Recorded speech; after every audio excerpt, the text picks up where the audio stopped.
Welcome to BCS programmer. আজকে আমরা জানবো বঙ্কিমচন্দ্র চট্টোপাধ্যায় সম্পর্কে। বঙ্কিমচন্দ্র চট্টোপাধ্যায় ছিলেন 19 শতকের বিশিষ্ট বাঙালি ঔপন্যাসিক।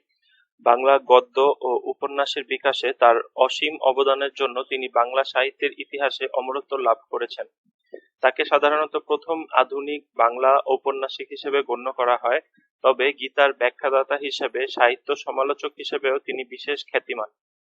তিনি জীবিকা সূত্রে ব্রিটিশ রাজের কর্মকর্তা ছিলেন। তিনি বাংলা ভাষার আদি সাহিত্যপত্র বঙ্গদর্শনের প্রতিষ্ঠাতা সম্পাদক ছিলেন। তিনি ছদ্মনাম হিসেবে কমলাকান্ত নামটি বেছে নিয়েছিলেন। তাকে বাংলা উপন্যাসের জনক বলা হয়। এছাড়াও তিনি বাংলা সাহিত্যের সাহিত্য সম্রাট হিসেবে পরিচিত।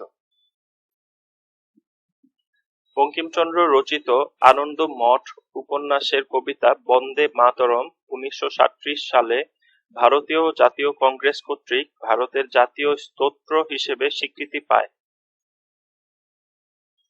বঙ্কিমচন্দ্র চট্টোপাধ্যায়ের জন্ম হয় বর্তমান উত্তর 24 পরগনা জেলার নৈহাটি শহরের নিকটস্থ কাঁঠালপাড়া গ্রামে। তারিখ 26শে জুন 1838 অর্থাৎ 13ই আষাঢ় 1245 সালে। তিনি সরকারি চাকরিতে যোগদান করেন ডেপুটি ম্যাজিস্ট্রেট ও ডেপুটি কালেক্টর পদে। সারা জীবন তিনি অত্যন্ত নিষ্ঠার সাথে কাজ করে যান। শেষ জীবনে তার স্বাস্থ্য বেশি ভালো ছিল না। 1894 সালের মার্চ মাসে তার বহুমূত্র রোগ বেশ বেড়ে যায়। এই রোগেই অবশেষে তার মৃত্যু হয় এপ্রিল 8, 1894 সালে। বাংলা ভাষার প্রথম সার্থক ঔপন্যাসিক ছিলেন বঙ্কিমচন্দ্র চট্টোপাধ্যায়।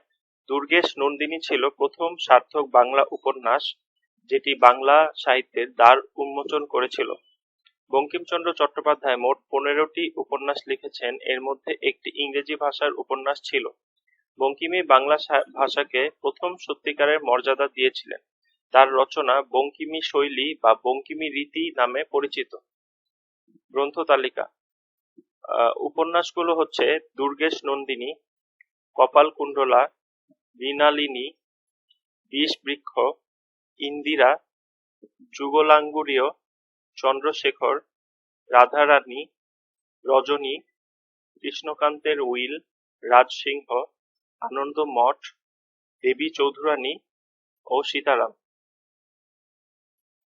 রাজমোহনস ওয়াইফ তার ইংরেজি ভাষায় রচিত উপন্যাস।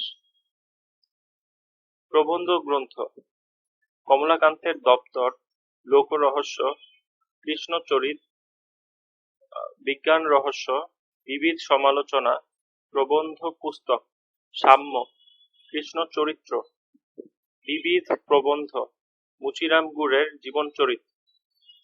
তার অন্যান্য লেখাগুলোর মধ্যে রয়েছে সম্পাদিত গ্রন্থাবলী দীনবন্ধু মিত্রের জীবনী, বাংলা সাহিত্যে প্যারীচাঁদ মিত্রের স্থান, সঞ্জীব চন্দ্র চট্টোপাধ্যায়ের জীবনী।